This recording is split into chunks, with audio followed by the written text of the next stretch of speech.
"No," said Peter, "you shall never wash my feet." Jesus answered, "Unless I wash you, you have no part with me."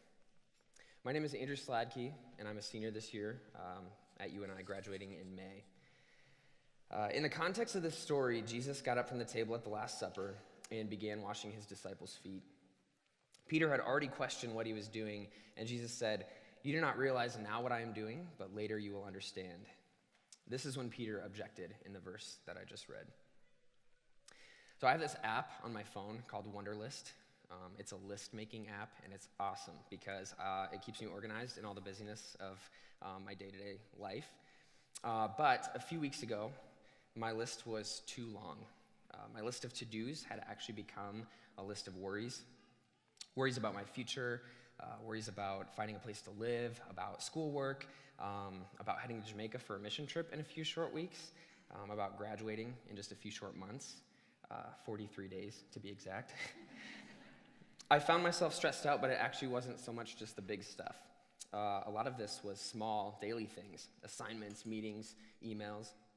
I had so much to do, so many things to accomplish as it was, and then I would look at my phone for the first time in 20 minutes and have like 8 new emails, 7 Snapchats, a couple of texts, and a missed call.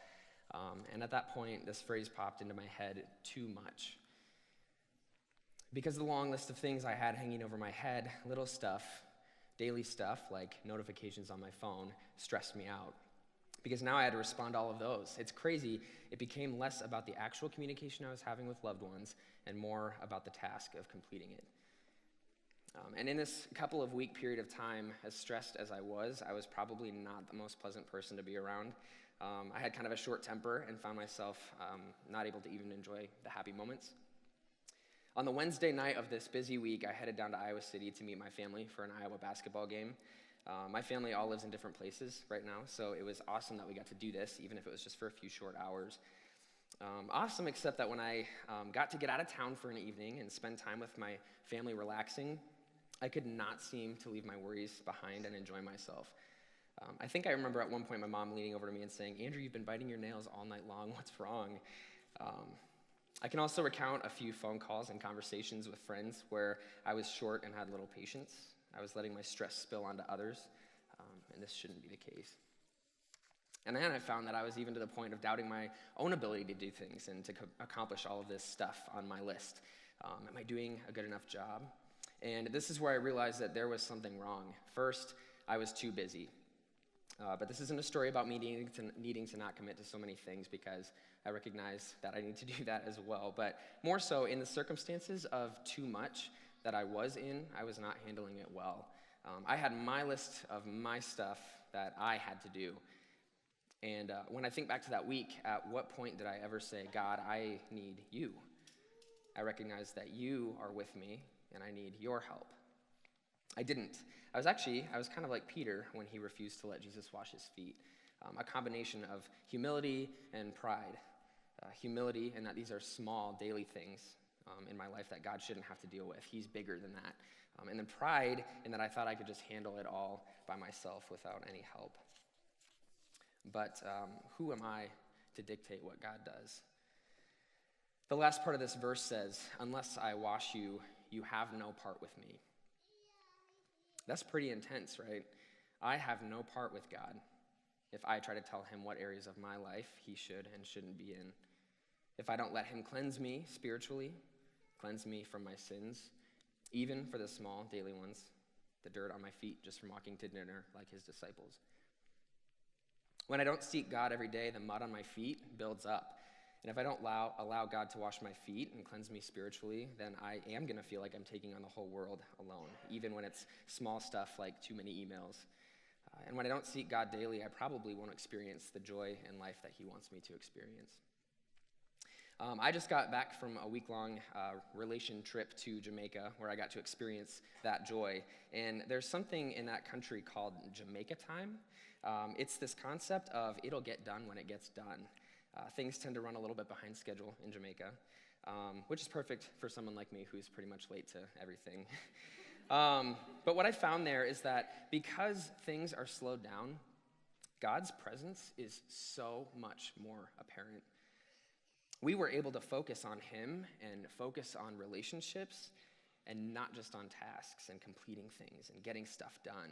And actually, when we did that and when we served others, when we washed each other's feet, as Jesus' example instructs us to do later in this passage, we did that, our days actually seemed to be longer and our accomplishments even greater.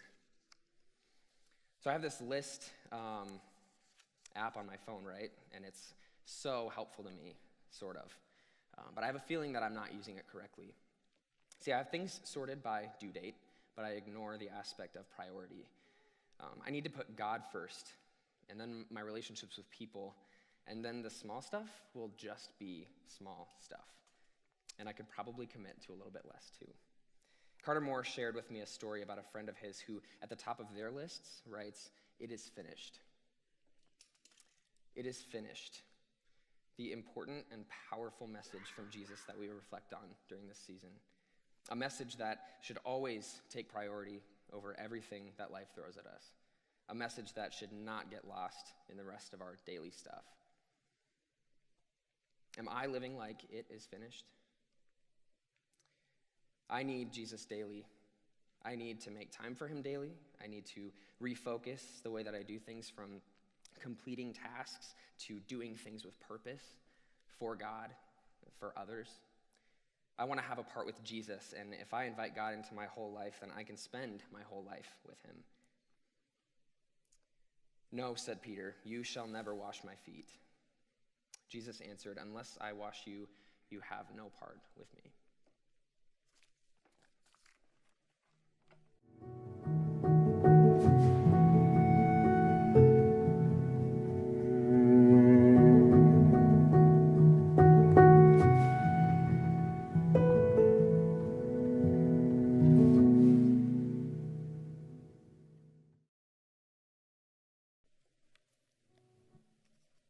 John 13:21. After he had said this, Jesus was troubled in spirit and testified, "Very truly I tell you, one of you is going to betray me." I'm Dakota Woodley. I'm a senior psychology and family services major. Growing up, I lived in Shark, Iowa with my parents and 3 brothers. One time in my life I felt betrayed was in 1st grade when my parents got divorced. After my parents got divorced, everything started to change. I wasn't angry.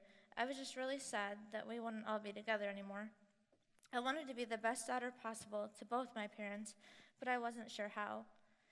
After the divorce, we stayed in Sharrock with our mom until we moved to Edgewood. The summer between 6th and 7th grade, one of my friends invited me to go to Village Creek Bible Camp with her. It was one of the best weeks of my life. I had an awesome week playing games and learning from my counselor. That week was the first real encounter I had with God, and at the end of the week, I asked Jesus into my life. Coming home from camp that week was really hard. I didn't feel like I had any friends I could really talk to about things that mattered, and I started to really struggle with self-confidence. I started to believe that God lived only at Village Creek, and throughout high school, this feeling turned into wanting to go back to camp as often as I could. It was the only place I felt like I could feel God and spend time with people who loved me for who I was. I worked every weekend retreat I could throughout high school. In May 2012, the summer before I moved to UNI, I found out that the cancer my grandpa had been battling had spread too far, and there wasn't going to be anything else the doctors could do. For most of the summer, I just tried to set how I was feeling to the side and go about my summer. I thought if I didn't deal with what I was feeling, the emotions would eventually go away. At this point, it was August, and I was spending the week as a counselor at Fellowship Games Camp. During one of the nights at Fellowship Games, they offer a prayer night where anyone that wants to can go get prayer from one of the pastors on staff. I instantly felt God telling me to go up to one of the pastors specifically, but I didn't want to. I told God I couldn't go get prayer because I needed to be there for my campers. After a little while, I finished praying with my campers and was just going to go to bed. But as badly as I wanted to, something made me feel like I couldn't leave the gym, so I just stayed in my seat and kept listening to the band. After a little while, one of the pastors, the exact same pastor I felt God telling me to go talk to, came up to me and asked if I was okay. I said yes, because it seemed a lot easier than opening up about how I was feeling. He responded, "Are you sure?" I said yes. He said, "I don't see that Dakota smile." And I just started crying. The first thing he did was hug me, and then he prayed for me. After that, we just had a really cool conversation about my grandpa's life. I told him how I didn't understand how something so bad could happen to someone who did so little wrong throughout his whole life. I told him how heartbroken I was for my grandma, who was about to go through life without her husband of over 50 years. I told him how none of it was fair. This led into the pastor talking about marriage vows and how cool of an opportunity this experience is for me to get the chance to see how marriage vows lived out like God intended them to be until the very end. Talking with the pastor just completely changed my whole outlook. I was able to be thankful for the gift of my grandpa's life and the legacy he was about to leave behind. Through being open with the pastor and honest about what I was feeling for the first time all summer, I was able to see how in all things God is good. My grandpa ended up passing away later that same week. My freshman year of college was a really hard transition at first. I was in a new city and knew no one. I started going to Basic right away because I had heard about it from a friend that had also worked at Village Creek, but I was struggling to meet people and didn't really feel a part of it until March that year. In March of my freshman year, I decided to go to Jamaica. I was terrified. I only said yes because one of my friends asked me to go, and I didn't want to spend a week without her. I had never been on a plane. I only knew 2 of the people going, and I just felt like I wouldn't be very good at it. God ended up using my first trip to Jamaica in a huge way. Starting on the plane ride there, he used Jamaica to teach me that I am capable of doing so much more than I think I am, and that I am worthy of being loved. The people that I went to Jamaica with the first time are some of my very best friends and continue to point me to Christ. God used Jamaica to help shape the rest of my college career. I ended up going back to Jamaica again my sophomore and junior years. Hebrews 4:15 says that, "For we do not have a high priest who is unable to empathize with our weaknesses, but we have one who has been tempted in every way, yet he did not sin." This verse helps remind me that whatever I am feeling, happy, excited, scared, or sad, God has felt it first. Whatever is going on in our lives, God has been there too. Nothing can happen to us that is beyond his control, and that more than anything, God is faithful. The part that really sticks out to me about John 13:21 is that Jesus knew Judas was going to betray him. He knew it was going to happen even before Judas did. He knew Judas would turn his back and walk away from him, resulting in his arrest, but he still chose to do life with him. He still chose to love him. He still chose to die for him. He still chose to die for me, even though I betray him. That is true love. John 13:21. After he had said this, Jesus was troubled in spirit and testified, "Very truly I tell you, one of you is going to betray me."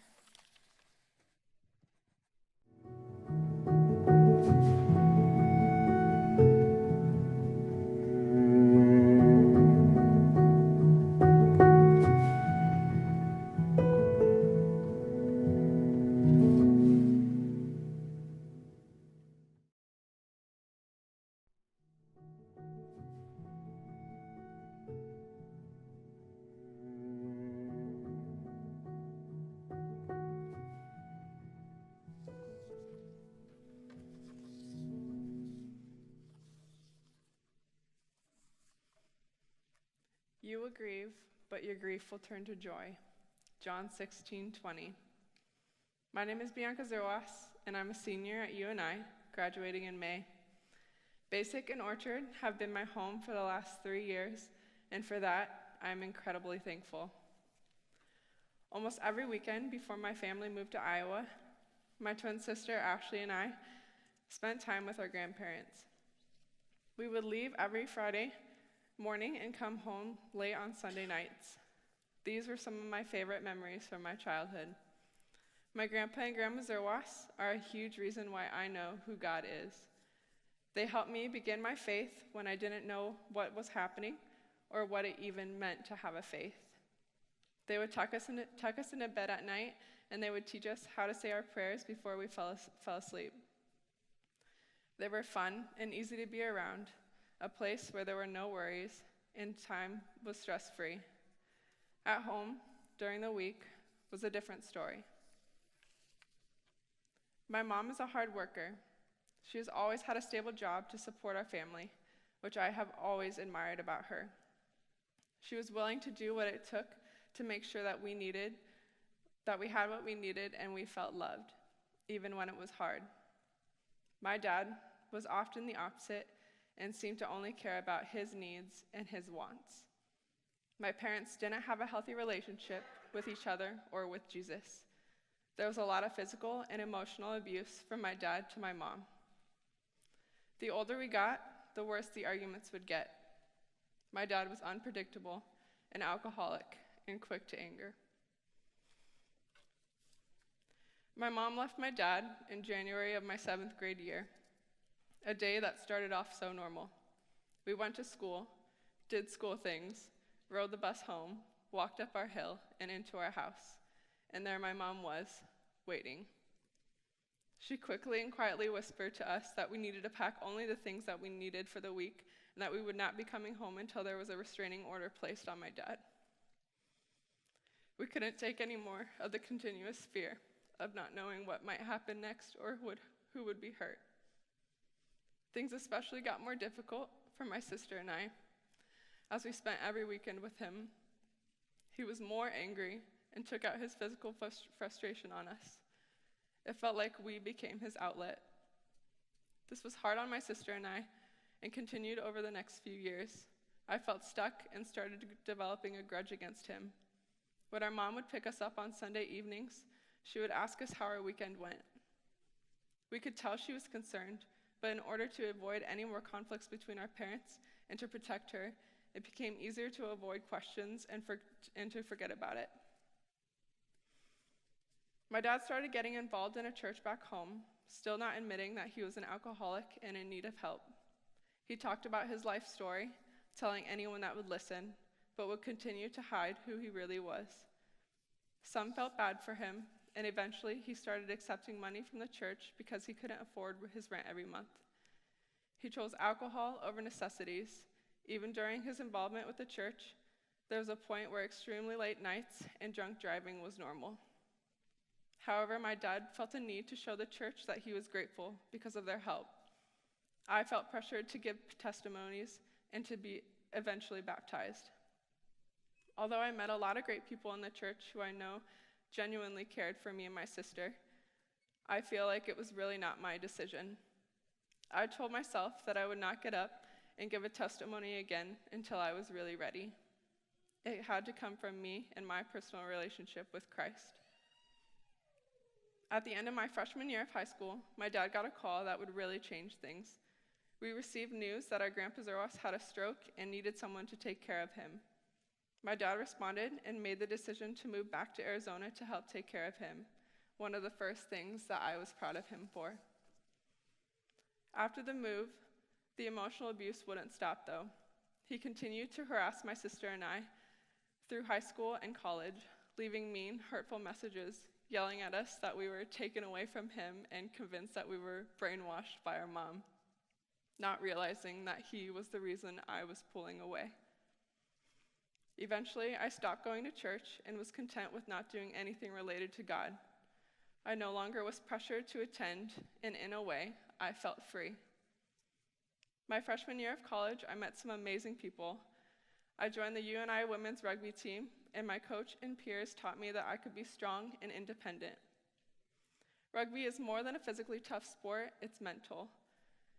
For the first time, I could take a hit and be completely fine. If anything, be excited for it. I learned how to defend myself and how to be prepared for the next move. I was happy, I thought, but I knew I was missing something. I continued to struggle with my feelings of frustration towards my dad. I wanted to forgive him, but still couldn't. I knew I was broken. There was a friend of mine who introduced me to some of the best people I know. I met Lindsay Jacobson and Sarah Cook on the second floor of Ryder Hall. Although I've met some really happy, loving friends before, there was something different about these two. Lindsay and Sarah had more joy than anyone I had met. After a few minutes of talking with them, I think I knew it was because they had Jesus in their lives. I wanted to be like them. I too wanted to show people the love and grace that they had shown me in their short conversation in the dark Ryder hallway that night. After everything, I am thankful for the day that my mom left my dad. We were hurt and often disappointed, which led to anger and resentment. I have become more aware of the relationships I surround myself with and don't tell this story often. There are people in my life who have disappointed me, but I've learned Jesus doesn't. I believe he has a reason for everything. After some of the difficult relationships I've had, Jesus has shown me a perfect relationship with him and the joy it brings to my life. He doesn't disappoint, even in the hard times. God has a plan, and it's awesome. When I set aside a time for him, it matters. I know Jesus loves my dad, and I love my dad. Even this last year, when things have become better between us, I know in the midst of trials and hard times, when I struggle with forgiveness and brokenness, there's also a light. There is joy, and his name is Jesus. You will grieve, but your grief will turn to joy. John 16:20.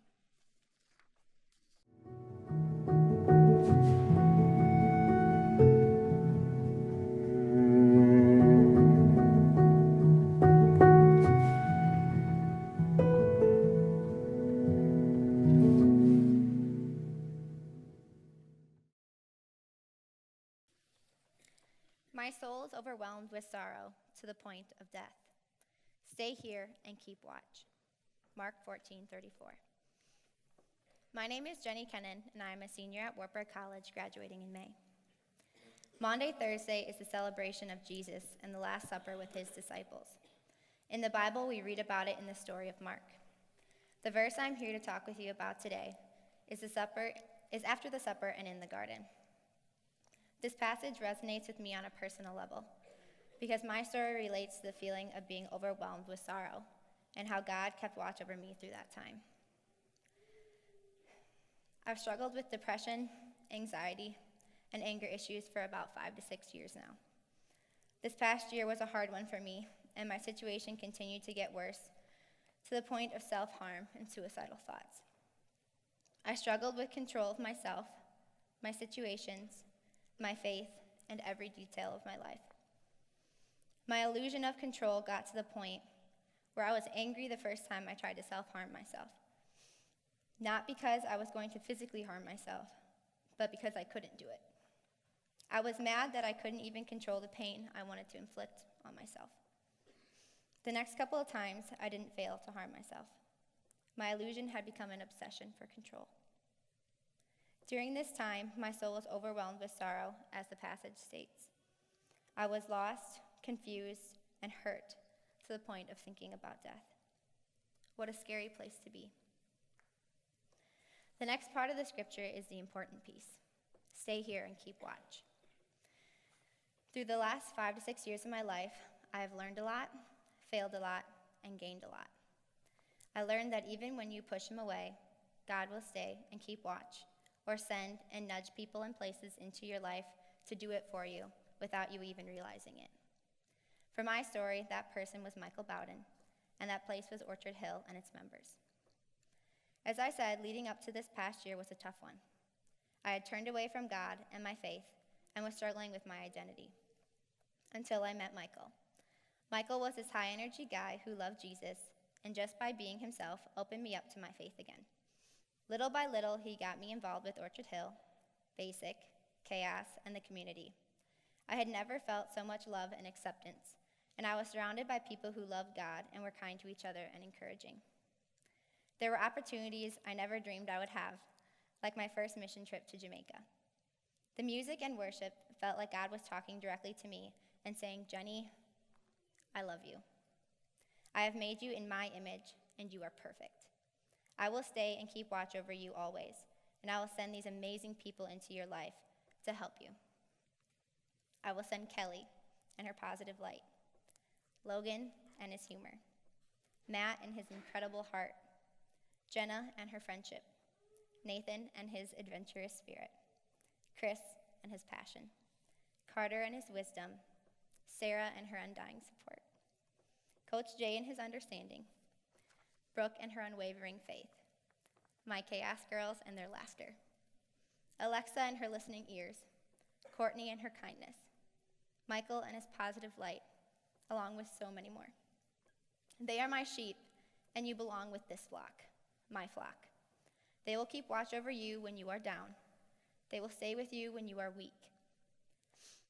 And they will love you and care for you, because through them you will find me and realize that even when your soul is overwhelmed with sorrow to the point of death, I, through many forms, will always be there to stay and keep watch. I didn't want to admit it at the time, but every time I thought about or tried to self-harm, I felt this overwhelming presence, like someone was just holding me like a little child as I cried. That was a moment when I turned to my Bible, and I haven't been the same since. I got a tattoo shortly after on my wrist. It is a G, a greater than sign, an arrow up, and an arrow down. It stands for God is greater than the highs and lows, and it is a permanent reminder that God will always stay and keep watch over me in my life. Now, every time I am scared, sad, anxious, angry, or so on, I'll look down at that tattoo or rub it and remember to who I belong. Now, my soul isn't so overwhelmed with sorrow. It is overflowing with peace and joy, because through the help of those special people God placed in my life, I have been able to truly see and feel God's love, and I will never be able to thank him enough. Just as Jesus told his disciples in the garden to stay and keep watch because his soul was overwhelmed with sorrow, God has shown me that as one of his sheep, it is now my duty to show people his light through me.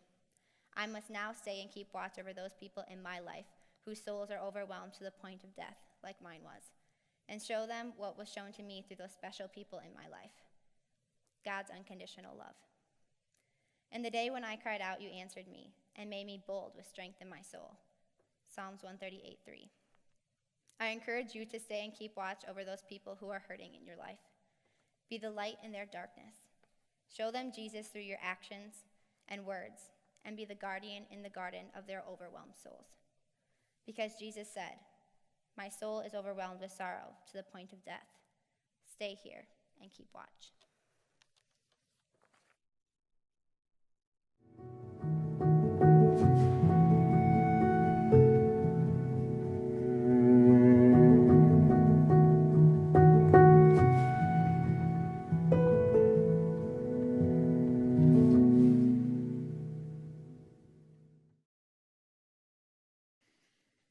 Father, if you are willing, take this cup from me. Yet not my will, but yours be done. Luke 22:42. Hi, my name is Ethan Westring, and I'm a senior double major in computer science and networking and system administration at the University of Northern Iowa. This is going to sound strange, but I actually picked this verse because I believe it represents a big part of what is wrong with my faith. To fully understand what I mean by that, I need to catch you up to speed on my life. I grew up in a wonderful family. My parents are happily married, and I have a sister who is pretty much an older female version of myself, and we all share similar interests and opinions. My school life had a similar positive vibe. I played sports year-round, I was enrolled in all the advanced classes, and I was always surrounded by a large group of tremendous friends. I didn't face many of the trials of feeling accepted or moving around from school to school like other kids do. I was very fortunate that I didn't have to try so hard at the social aspect of life. Ever since I was a little kid, my parents had taken me to church, enrolled me in Sunday school, and, once I got older, even urged me to go to youth group. I had always considered myself to be a Christian, and I did all the stuff a normal Christian would do. I would attend seminars and retreats, go on mission trips, and help out at church fundraisers. Part of me always felt like I was blessed with being relatable. I grew up around people of different lifestyles and was able to partake in lots of different hobbies. I just felt like I knew a little bit about such a wide array of topics that my gift must be to connect with all types of people and show them that you didn't have to be a nerd or stuck-up snob to believe in God and know his love. But as high school approached, I found it wasn't so much the relating with people that was the hard part. It was sharing with them about God or their faith that was extremely difficult for me. At my high school, there were several individuals, almost all of whom I knew rather well, that had a truly negative impact on my faith. These select few people were radically open about their religious beliefs. Oftentimes, I would see them getting into heated arguments about how their point of view is right and how their way seemed to be the only true path. In my eyes, these self-righteous Christians were pushing people further away from God's love rather than inviting them to experience it. At my school, there was sort of a half-spoken or unspoken feeling towards these types of students, and it was not one of enjoyment. But I felt powerless when it came to voicing my own opinion. I didn't feel like I had a solid enough foundation with my faith to engage the problem or even spread God's word in a new light. And I was afraid that if I tried, I would either find myself locked in a biblical feud or labeled by the rest of the school as one of the self-righteous kids. I didn't know what choice to make, and so I chose not to make one. I kept my mouth shut when such problems would arise, and I almost always avoided any talk of religion around my teammates and friends. Unfortunately, this behavior began to morph into a habit, one which became excruciatingly difficult to snap out of. I started to see myself not only ignore God at school, but also in my private life. Before I knew it, I was a freshman at UNI, and my moral dilemma had hitched a ride up with me to nose its way into my fresh start. Things didn't get better anytime soon. I began to feel disconnected, like my relationship with God was losing its authenticity. The worst part was, I noticed these changes while they were happening. I felt powerless, like my relationship with God was sand falling and disappearing through the cracks between my fingers. It seemed like every day more and more of my relationship with God would just keep eroding away, but I was so consumed by worldly tasks and ideas that I would just keep telling myself that I could fix it later. I'd think to myself, I'll fix my faith tomorrow. I'll get my priorities straight with God later. I need to do something else right now. As if someday I could just wake up early and put in a solid 15 hours on my relationship with God and everything would fall back into place. I just didn't seem to have the time to devote to God anymore. Selfish is the best way to describe my behavior. I lived for myself and focused only on what I thought could help me. The thought never even occurred to me that the only true help I needed in my life could only be given by God. I could get by just fine on my own, or so I thought. At this point, I was completely delusional with the mindset that I was in control of my own life. I would tell myself, I can handle the stress. I'm not a baby. Keep piling it on. I can fit homework, tests, relationships, friends, all that into my schedule, no problem. I was investing so much time into all my classes, telling myself that I could ignore God now, put in the hard work, and revisit the topic later when I was successful. I was cutting God out of the important parts of my life, praying occasionally that he would help me perform well in class, and then praising myself for a job well done. I didn't stop to thank God or even acknowledge how grateful I should have been for everything I had. And I certainly hadn't reached out to anyone else for help. I'm too much of a man for that. Visually, my life seemed fine. I was getting good grades in majors that are rather difficult, and I still managed to go to the gym and hang out with my friends on occasion. However, the true confliction was taking place on the inside. Sure, I would still go to church in basic and listen to the teachings. Heck, I even helped set up the equipment for basic. I'd show up to the services, sit down in the middle of the crowd, and nod my head at the words being spoken. But most times I would leave, go back to my place, and feel completely unchanged. I would think, shouldn't hearing God's word inspire me? Shouldn't I be overcome with joy and feel a burning fire for the gospel deep inside? When would the switch come on? When would everything with my faith click? It was pretty depressing. I believed in God, but I wasn't consumed by the Holy Spirit. I didn't feel like I had a truly authentic relationship with him. I was honestly embarrassed of how weak my faith had become. And on top of that, it didn't seem I had really connected or helped anyone else using the gifts God had given me. I occupied most of my time with worldly endeavors and distractions. I'd pray to God before I went to bed, but I'd never take the time to sit and listen.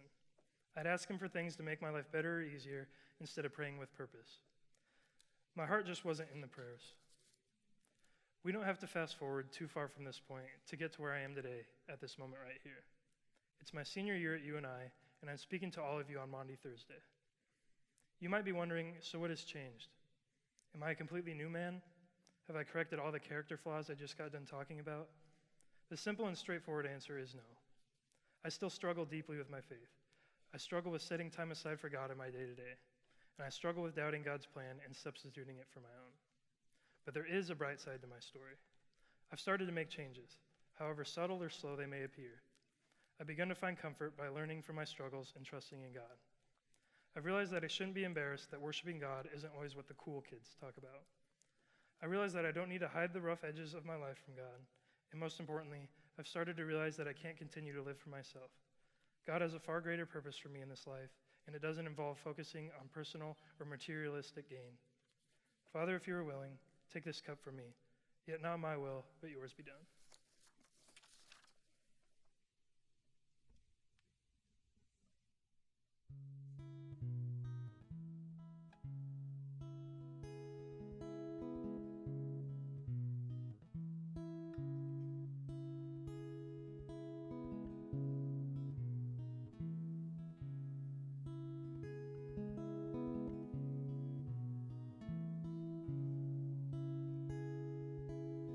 Christ the solid rock I stand. No double-minded shifting sands. On Christ the rock I plant my feet, a firm foundation for me. On Christ the rock I place my heart, and trust in who you say you are. No circumstance that blows my way will ever move this solid place. Holy,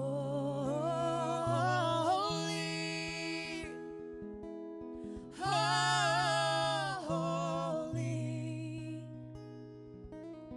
holy,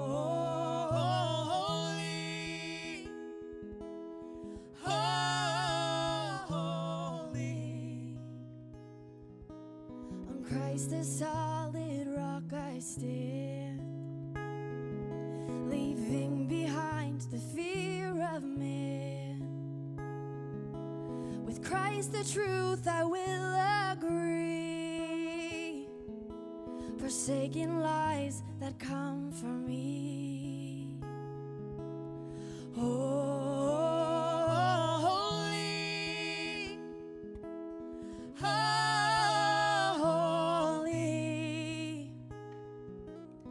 holy.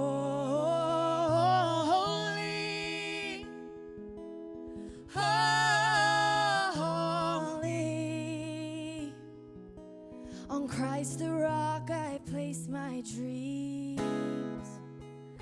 Come with your fire consuming me.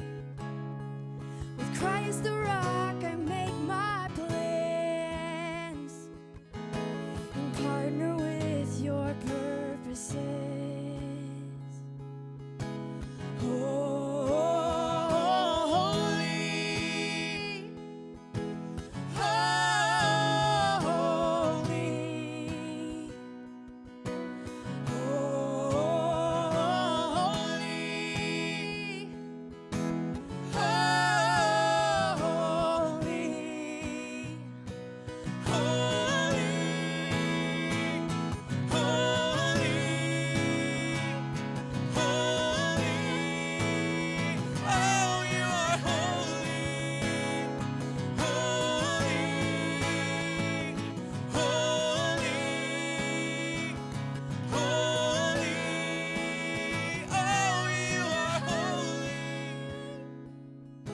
on Christ the solid rock I stand.